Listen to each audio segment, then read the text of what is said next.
selamat datang. Bertemu lagi dengan saya, Vita Dwi Sakundiana. Aku berdoa hari ini supaya teman-teman semua senantiasa diberikan kesehatan, penuh sukacita, dan tentunya masih semangat nih buat belajar UTBK SBMPTN 2020. Nah, aku juga yakin teman-teman pasti hari ini baru pertama kali bertemu dengan aku. Jadi aku akan kenalkan diri dulu.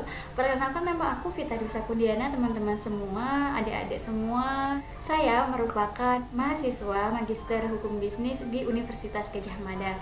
Nah, sehubungan dengan akan dilaksanakannya UTBK dan ternyata informasinya ditunda, makanya aku tergelitik sekali untuk menyusun konten-konten yang bermanfaat mengenai UTBK 2020. Nah, oleh karenanya buat teman-teman yang baru bergabung, aku berharap teman-teman mau untuk subscribe channel ini. Teman merasa kalau konten ini bermanfaat, kalian bisa nyalakan loncengnya dan share ke teman-teman kalian lainnya. Ngomong-ngomong soal UTBK nih, apakah kalian semua sudah siap? Siap apa nih kak? Ya jadi siap untuk ujian lah, seperti itu. Pasti banyak yang belum ya. Kalau ada yang udah, wah kalian hebat sekali. Nah teman-teman semua, aku akan membahas mengenai bagaimana strategi memilih jurusan di saat nilai UTBK kita belum keluar. Karena sepanjang kita tahu memang UTBK tahun ini sangat berbeda ya. Jadi untuk UTBK kan untuk ujiannya, sedangkan jalurnya ini tetap sama seleksinya, yakni SBMPTN. Nah makanya tahun ini ada perbedaan dengan sistem yang kemarin ya, atau tahun lalu, dimana tahun ini pendaftaran UTBK dan SBMPTN dilaksanakan secara bersamaan.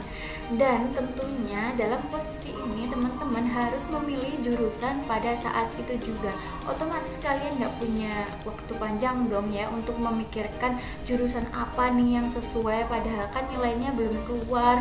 Kalau tahun lalu itu kan tes UTBK dulu, nilai keluar baru kita daftar SBMPTN. Nah, sekarang bersamaan. Nah, bagaimana tuh? Makanya teman-teman pantengin terus ya, karena aku akan membahasnya. Tips yang pertama adalah teman-teman menanamkan kesadaran bahwa ini kesempatannya hanya sekali. Jadi kalian asumsikan aja kalau ini kesempatan terakhir kalian untuk menentukan masa depan kalian. Kenapa seperti itu? Karena biar teman-teman ini memiliki semangat dan memiliki kesadaran bahwa kalian harus menjadi seorang pejuang. Pejuang apa? Pejuang masa depan tentunya, khususnya untuk menentukan jurusan. Karena teman-teman semua, kalau misalnya kalian salah jurusan, otomatis kalian nanti di perkuliahan akan males-malesan.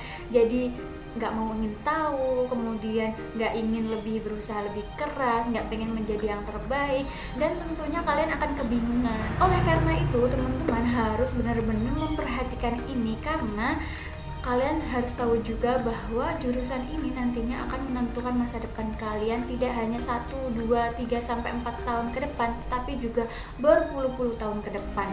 Tips yang kedua ialah mengikuti banyak tryout. Kenapa aku sarankan seperti ini teman-teman? Supaya teman-teman memiliki gambaran pemetaan nilai kalian. Nah, kak kira-kira butuh berapa kali harus mengikuti tryout?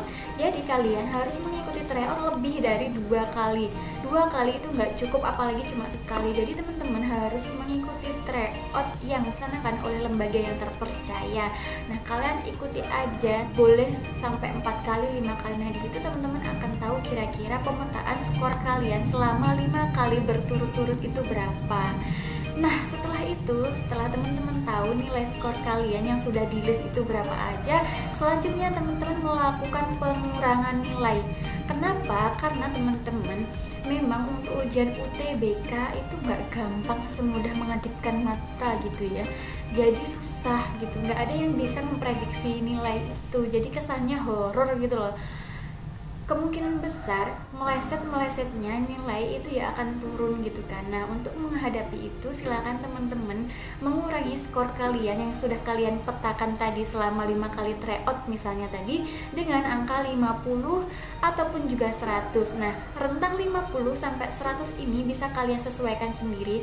Jika kalian merasa kalau tryout selama 5 kali tadi kalian merasa gampang soalnya, berarti kalian mengurangi skor kalian 50 aja. Nah, kalau kalian merasa mengerjakan soal tryout selama 5 kali itu ternyata kalian merasa kesulitan, otomatis kalian harus mengurangi skor kalian lebih banyak, bisa antara 70 sampai juga dengan 100 gitu ya. Nah, kira-kira angka 50 sampai 100 itu dari mana?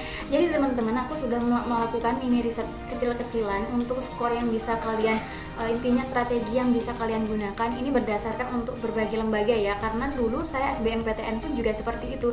Jadi skornya kita kurangi sendiri. Mengapa? Karena ya memang untuk UTBK kan nilainya nggak ada yang tahu tingkat kesulitannya, bahkan banyak jebakan Batman-nya gitu. Jadi ini untuk antisipasi, kalian silahkan melakukan pengurangan antara angka 50 sampai dengan 100. Kemudian catatannya, kalau kalian melakukan strategi tadi itu, teman-teman harus benar-benar melakukan tes tryout selama sebanyak setidaknya ya 5 kali itu, dengan catatan murni kalian mengerjakannya sendiri. Jadi jangan sampai teman-teman melakukan yang namanya kecurangan ya. Kan banyak nih teman-teman yang ya entah kanan kiri lah istilahnya, teman-teman kalian pasti ada aja yang melakukan nembak skor gitu ya. Itu percuma dong kalau kalian nembak nilai. Kan nantinya kalau misalkan sekarang kalian nilainya 800 tapi ternyata tes realnya 400, ya sama aja. Kalian nggak bisa mengukur kemampuan kalian dan memetakan skor kalian sementara itu berapa. Nah makanya kalian harus benar-benar melakukan tryout ini pure dari kalian sendiri yang mengerjakannya. Nah teman-teman, setelah kalian tahu nilai kamu berapa dari sini, kalian segera melakukan yang namanya riset peluang jurusan di universitas yang kalian tuju. Nah, di sini dimaksudkan teman-teman supaya tahu peluang besarnya ada di mana.